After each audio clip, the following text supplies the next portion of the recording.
No, I know, right? And then I feel like I'm in a box. Like I've got all this stuff surrounding me, like, a bulletproof glass. My word. Okay, so we are going to be on page, if you brought your book, page 81, and it's the conclusion of the book. So I'm going to show y'all, if I hadn't already showed you, I'm going to show you this. So, Broken Crayon Still Color from Our Mess to God's Masterpiece. What I did was I wrote down like what we were before God got a hold of us, and this is what God can do when he gets a hold of us. So I'm going to go on and read them. And it says, ugliness of sin can be the beauty and the grace and forgiveness. And then it says, hidden and rejected, it's time to shine. A broken cup, and then my cup overflows. And then it says, used and abused to being valued and loved. And then it says, body, images, and imperfections to fearfully and wonderfully made. And then it says, devastated by tragedy, but there is faith in a sovereign God. And all these little squigglies over here I did just because there was too much white left over. But then I literally thought about it last night. I could have put the Bible verses for each chapter in that space. And I was like, why didn't I think of that 3 weeks ago, 4 weeks ago when I did this? Like whatever. But okay, that can sit there. I had it turned more my way. That way I could see it, but I figured I wasn't going to be able to read it that way. So there you go. Okay. So back to page 81. We should have time to go through all of this. What I did was I did like 2 of the questions for each chapter, and then I went back and I did 2 fill in the blanks for each chapter. So if we get time to do it, if we don't get time to do it, maybe we'll finish it next time. But here we go. So it says in the conclusion, it says, although this book and the video study is now coming to an end, your healing journey has just begun. When you have a relationship with God, he proves his Holy Spirit to lead and guide you, and you are not alone.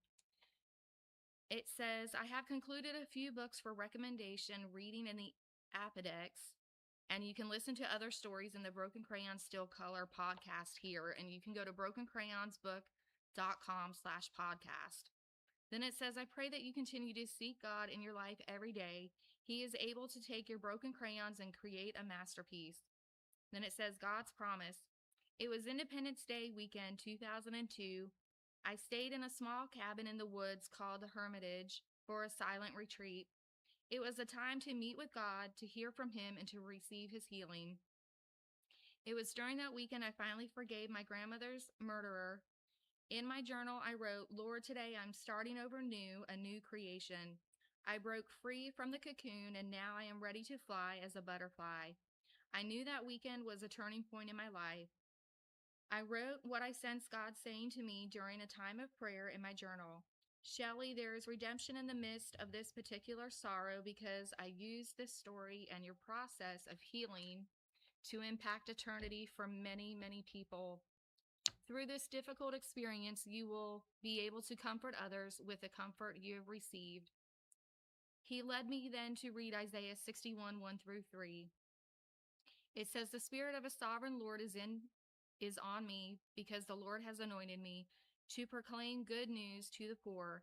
He has sent me to bind up the brokenhearted, to proclaim freedom for the captives and release from darkness for the prisoners, to proclaim the year of the Lord's favor and the day of vengeance of our God, to comfort all who mourn and to provide for those who grieve in Zion, to bestow on them a crown of beauty instead of ashes, the oil of joy instead of mourning, and a garment of praise instead of a spirit of desire. They will be called oaks of righteousness, a planting of the Lord for the display of his splendor. So then Isaiah 61:1 is now my life verse because of how God has taken the broken pieces of my heart and brought freedom and healing. I believe this book is simply one way God is using the healing he has brought into my life to impact many for eternity. So many times I wanted to quit while writing this book and recording the video series. It has honestly been very difficult for me to revisit the pain from my past and share it in such a vulnerable way. My prayer is that the book gave you hope and started you on your own path to freedom and healing. And then it says, all for him, Shelley Hitz. And so going back though to page 11, if you've got your books, if not, that's okay. I'm going to do the fill in the blanks first. And so the fill in the blank that I did was number 2. It says, there is often stuff in our lives that block our relationship with God. So I filled in the word block. So if you guys filled in the other stuff and you want to share with what you wrote in, you can share with what you wrote in. But I put, he blocks the stuff. And so, and then going to page 21. So I said I did 2 for every one, and I guess I didn't do 2 for everyone. But going to page 21, I did the first one. It says, Lord, I confess and repent of my sins, and I put of selfishness. I ask you to forgive me, and I receive your forgiveness. I forgive myself for participating in this sin. So sometimes I like to dote. I do dote on other people, but I do like to dote on myself sometimes too. But sometimes I feel like I can be too selfish sometimes, but I need to be careful in my spending when I get my nails done and other stuff like that. So I just put selfishness for me. So then going to page 33, which is chapter 2. In 33, I put healing starts with a broken heart, because if you're not broken, then how can you heal? So something has to be there in order for you to heal. So I put a broken heart. And then going to page 45, which is chapter 4. It says, let me see if I can find it. If I can get to the right page. So it would be the number 2, fill in the blank. It says, what do we learn from history? That the standard of beauty is, and I wrote down, it says, you could make dangerous sacrifices and you could be driven by media and marketing.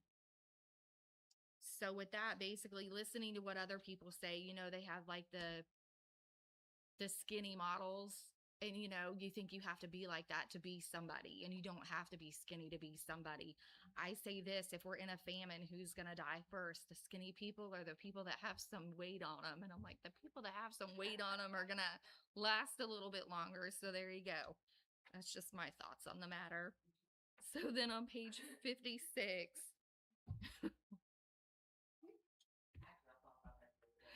did you? Like, I'm going through menopause, and I will say that, and I'm taking menopausal medicine to kind of help, and with estrogen, but you need that stuff when you're going through, menopause. It helps with the hot flashes and the uncontrollable weight gain. And I got on the scales this morning, and I have lost 10 pounds, but I still could lose a little bit more to be healthy, but if I'm in a famine, I'm gonna beat some people out. So that's okay. Okay, so on page 56, which is chapter 4, let's see, it is number 4, so it'll actually be on page 57. I wrote down, it says, how do you cope with rejection? It says the worldly view is, and then I put self-compassion, but then I put seeking support from your family, but then there's also negative talk. So basically, don't listen to the negative talk in your life, because that's just other people possibly making them feel better about themselves to make you feel bad about yourself. But always seek support from your family. Yes, they may be honest and they may be brutally honest, but hopefully it's not going to be negative, and hopefully it's going to be able to help you. But hopefully they will have compassion for you. And so I'm looking at my notes right now, and I have a feeling I got my notes mixed up, but I'm still going to go with what I've got. Okay. Actually, still on the one that we just did, I also wrote down processing the pain, and if not, God's there to help us if we make wrong choices. And one way that I pray is I say, I ask God to forgive me of my known sins, but also my unknown sins, because if there are sins that I don't know that God sees them as sins, I'm just asking him to forgive me, so it covers everything, covers all the bases. Okay, and then on page 80, it says, where it says my broken cup restored, and then I did the first one. It says the first step is surrender. I put surrender is the first one. Okay. And then actually, I did the second one. Let's see. Or no, maybe. Oh, okay, I gotcha. The second one, it says, then I put ask questions and invite the divine guidance is for that second one under my broken cup restored. Okay. This is going quicker than I thought. We may or may not get done with it. Okay. Yep. Sorry. Okay. So my broken cup restored, and then it says my first step is surrender. Yeah, you have to have surrender in your life in order for anything to change, I feel, because when we go to God, we have to lay it all at his feet and say, like, okay, Lord, I've tried to do it myself. Now I need you to step in and fix it. And I know we say that we're supposed to go to God first, but I know our human nature, we always say we need to try to fix it first, but then go to God. But we're always supposed to surrender and ask God for help. So that second one, I put ask questions and invite the divine guidance. And then I also wrote, finally take action. So not only are you asking God for help, you have to take action in that. Sit and listen for what he has to say and then take action. He always says, be still and wait. So wait a little bit and try to hear from God and hear what he has to say and then get up and take action. He wants you to do it, but he doesn't want to do it on his own. We have to help him. Okay. So if you have your books, we're going to go back to page 6.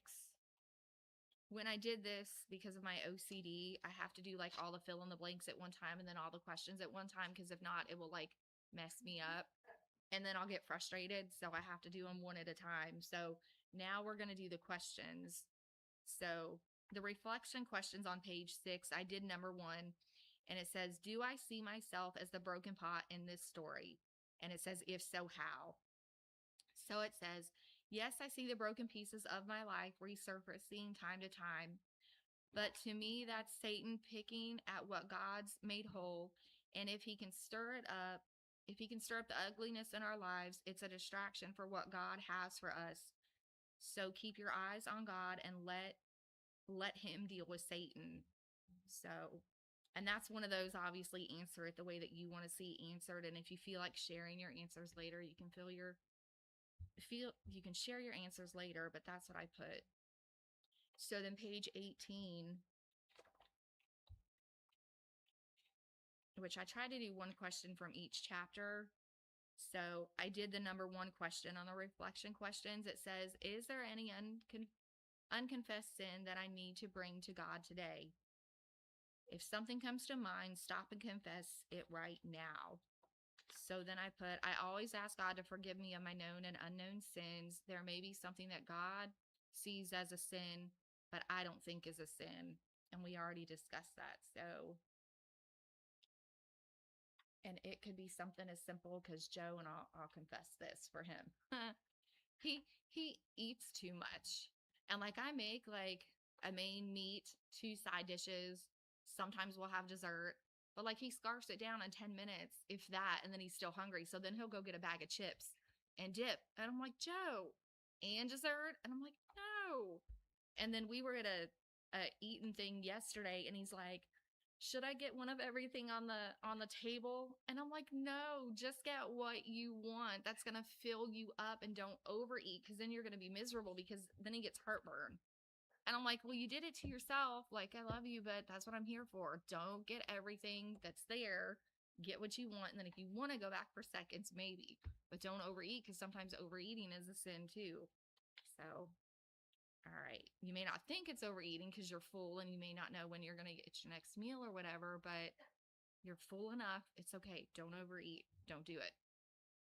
Yes, he will last in a famine if we have a famine, but that's okay. All right. Love you, Joe, if you happen to watch this later.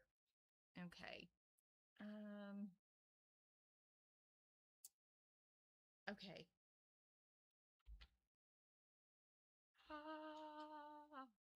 I've lost my place. That's what I get for talking too much. Let's see. Where are we at? Who can tell me? Who's paying attention? Who's taking notes? Page 18. Okay. There you go. All right, so page 28. Thank you. I flipped my notes too soon. I can't do two things at once. Okay, so page 28, the reflection questions. I did 5 on the bottom, just so I wasn't always doing like the first or second one. So it says, what is God saying to me today regarding my own wounds from the past? I put, he offers comfort to us and transforms our pain into purpose and guides us towards a peaceful, renewed future. All right. Now we're going to 38. Okay. So on that one, I did do the first question. It says, what has been my biggest struggle relating to body image? So it says, right now I'm going through menopause, hot flashes, night sweats, insomnia, mood changes, brain fog, weight gain, bladder control, and joint aches and muscle pains. I'm like, this too shall pass. It's only for a season. So, yeah. I don't have so much joint pains, but I've noticed when if I get down on the ground, when I go to get up, I have to do like 1 foot at a time. And then I have to like help, like if somebody wants to help me up, I have to like grab onto them how I need to grab onto them. Cause Joe does that sometimes too, if we're hiking and I'm like, you've got to let me do it. Let me figure it out. Cause if not, I'm going to get hurt. So I'm like, yeah, it takes me a minute to get off the floor and I'm only 51. So I'm like, yeah, but this too shall pass. So, all right, let's see. So now we're going to go to page 51. I keep passing my notes off like I'm done and I'm not done yet. Okay, so on the reflection questions, I did number 1. It says, what gifts has God given me? Don't ask me to sing. So a voice of song, basically. And so then I put, it says, tell high school chapel story about singing. Yeah. So, okay, I went to Faith Baptist for all of you who don't know that.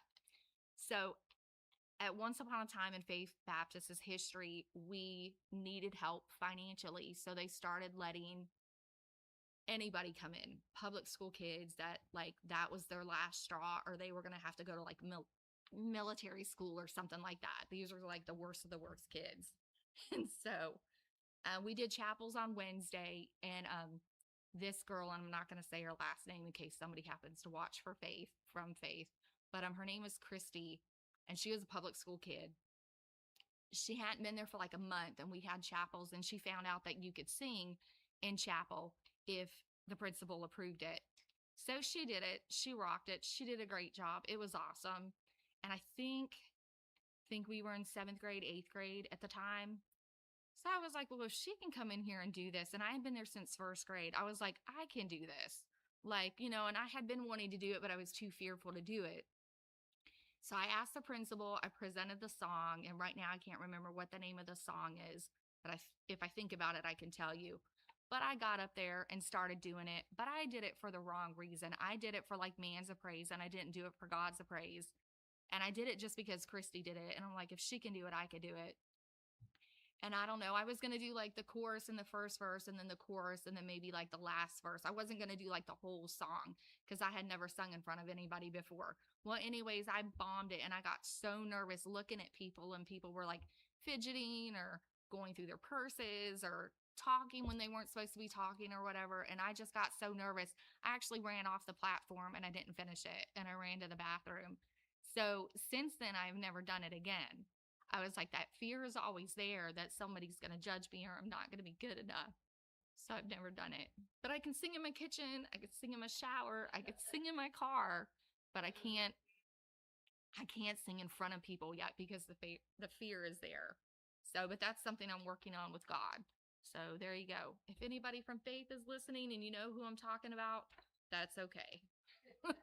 That's okay. All right, so we're going to page 65 now. And we're almost done. So, and somebody just pulled up in the parking lot. So, okay, 65, we're going to go to reflection question number 2. It says, what do I tend to rely on during times of crisis? Do I try to survive on my own strength, or do I trust God to get me through? And then it says, share my story on when I had cancer. What did I tell God about how he was going to get me through that? Okay, tissues. I'm going to step down for a minute. I'm hoping I'm not going to cry, but I am a crier. So, when I was going through my cancer, and I had always been raised in church, so I knew that God was going to take care of me no matter what. But I went to the doctor. I had scratched open a mole on my back, and it had itched for like 6 days, and I finally scratched it open on a door frame. So don't ever scratch your moles open on a door frame. It's not good. It bled for 6 days, and Joe and I kept putting Band-Aids on it. And I was like, something's got to give because I'm anemic. I got to go to the doctor. I got to get this cut off. Something's got to be done about it. So I went to the doctor. They cut it off. They burned it so that would close the wound and it would stop bleeding. And so they said, well, because it's raised up the way that it is and it's dark in color and it has the itch to it, most likely there's cancer there. But they said it'll cost a total of $300, including the doctor visit, to be able to get it sent off to get it checked out. So I called Joe and I was like, they said they could do this. At the time, he was working for AAA. So if they met their quota, they got bonuses, and it happened to be a $300 bonus. And so he had got the bonus that month. So, and Joe's finicky with his money. He didn't want to spend that much money, but I'm like, they're saying it could be cancerous because, you know, of all this stuff. And he's like, well, I'll leave that up to you. You make that decision. And so we only had one debit card at the time. So I had already written the numbers on the credit card down and all that information just in case something were to happen. So I went on and did it. And so they said, well, you have 2 weeks to get the results back. And I said, okay. So then I had a conversation with God, and I told God, I said, you know, it is what it is. I can only do so much. I'm letting it go in your hands. And so I was like, whatever you want, Lord. And so they came back and they said, yeah, you have cancer. And so they said, you're in stage 3 and there's only 4 stages. And they said, you've got to get it taken care of right away. And we didn't have insurance at the time. So they kept calling us back and they're like, well, if you can give this much money, we'll let you do it. And we're like, we might have $400 that we can give in the beginning. That's all we have. So they kept trying to figure things out. So by the time all was said and done, they had got me applied for Medicaid, I think is what it was. So Medicaid was going to pay for the whole thing. So 2 days later, I had my first surgery. And when they took the tumor out of my back, it was the size of a grate. Yeah, the size of a grate. So then they said they couldn't tell if parts of the mole had spread to my lymph nodes in both of my arms, but they could see something there, or it could be cancer. So they said they were going to give me time to heal, but they wanted me to do a second surgery as a preventative measure. So that was in November. So January the next year, I had my second surgery, and they say they got it all, but it was it wasn't cancer. It was from the mole. And so that was good. So after that, then I had to go through I got radiation, but I only got radiation when I did the PET scans, and I had to do a brain MRI. Because for whatever reason, the PET scan would do your whole body, but the brain MRI wouldn't do your brain. So I had to have 2 separate scans. Yeah, it makes no sense. It's like they put you in the whole machine. Like, why can't it do your whole body? And I don't know, to bill insurance or whatever. Who knows? Who knows? But they had to do 2 separate scans. So that was fun going through all of those appointments and stuff. But in going through all of that, I knew that I had God in my life, and I knew that I could trust God to get me through it no matter what. And there were some bad days. There were days where I cried. There were days when I was mad. I couldn't even throw my own daughter her 16th birthday party because I was just too tired, too overwhelmed. But thank God for her having good friends, because Kiara Lavasser's mom and dad actually took her to Disney for her 16th birthday and paid for the whole trip. And then when I was able to throw her a birthday party, I threw her a birthday party, but it wasn't much. I think it was just the family because I was still going through some stuff, but it was okay. When I was able to do it, I think it turned out really good. But, rely on people when you're going through stuff, because there are going to be times where you can't do it on your own, and that's okay. That's why God people God put people in your lives to be able to help you through whatever it is you're going through. So don't try to be always tough like me and not rely on anybody, because then when I say like I can take a lot, but I'm like a volcano, I take and take and take, and then I erupt, and then people are like, oh, what's going on with her? Like, why is she falling apart? It's like, because I'm human and I'm not perfect and I have flaws. And yeah, now it's time to rely on people. But I am learning more often to rely on people instead of coming to that point and falling apart. So, okay, let's flip the page. Okay, so we're going to be on 76, and that is going to be our last one. Okay, so the reflection question is number 1. It says, do I relate at all to Shelley's broken cup story? If so, how? And then it says, I need to give my worries to God and know that he'll fully take care of it and not stress over it, and remind myself about the cocoon and the butterfly. It's all good in God's timing. So once again, even though we want to be a butterfly right away, God knows. God knows maybe we're not fully equipped to be that butterfly when we want to be that butterfly, but God is going to get us through it, and we are going to be beautiful in the end of his process, because with us, we can mess it up and maybe come out only having like one wing or a third eye, whatever. Like, always rely on God to get you through everything that you're going through, and you will be beautiful in his timing. Okay, Maddie, can you go do live stream for me?